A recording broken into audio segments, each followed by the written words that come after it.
Hi friends, இன்னைக்கு நம்ம சேனலில் நம்ம பார்க்க போகிறது ஒரு ஈஸியான கொத்தவரங்காய் பொரியல் எப்படி பண்ணலான்னு பார்க்கலாம்.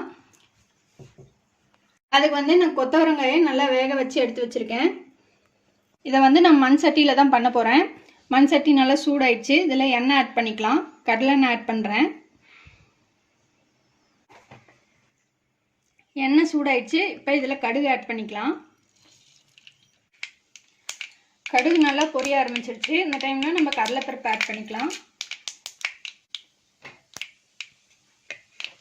கடலைப்பருப்பு கொஞ்சம் ப்ரௌன் ஆகட்டும்.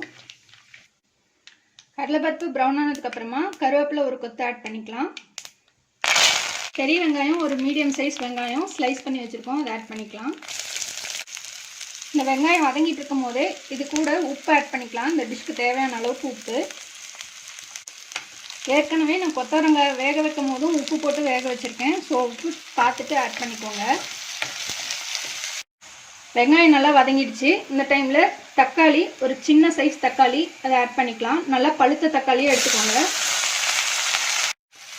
பாருங்கள், தக்காளி நல்லா மேஷ் ஆகி குக்காய் வந்துடுச்சு. இந்த டைமில் நம்ம பெருங்காயத்தூள் ஆட் பண்ணிக்கலாம். இப்போ ஸ்பைசஸ்லாம் ஒவ்வொன்றா ஆட் பண்ணிக்கலாம். மஞ்சத்தூள் அரை டீஸ்பூன், கறி மசாலா பொடி அரை டீஸ்பூன், சாம்பார் பொடி ஒரு டீஸ்பூன், மிளகாய்த்தூள் ஒரு டீஸ்பூன் எல்லாமே ஆட் பண்ணிட்டு நல்லா மிக்ஸ் பண்ணிக்கோங்க. இப்போ ஸ்பைசஸ்லாம் போட்டு நல்லா மிக்ஸ் பண்ணியாச்சு. இதில் நம்ம வேக வச்ச கொத்தவரங்காயை ஆட் பண்ணிக்கலாம்.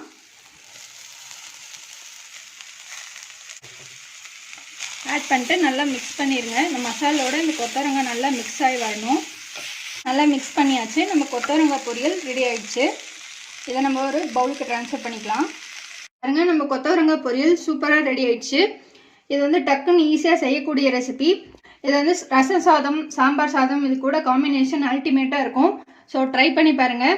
ட்ரை பண்ணிட்டு உங்கள் கமெண்ட்ஸை போஸ்ட் பண்ணுங்கள். உங்கள் ஃப்ரெண்ட்ஸோட ஷேர் பண்ணுங்கள். எங்கள் சேனலை மறக்காமல் சப்ஸ்கிரைப் பண்ணுங்கள். இன்னொரு இன்ட்ரெஸ்டிங்கான வீடியோவில் நம்ம மறுபடியும் மீட் பண்ணலாம். தேங்க்யூ.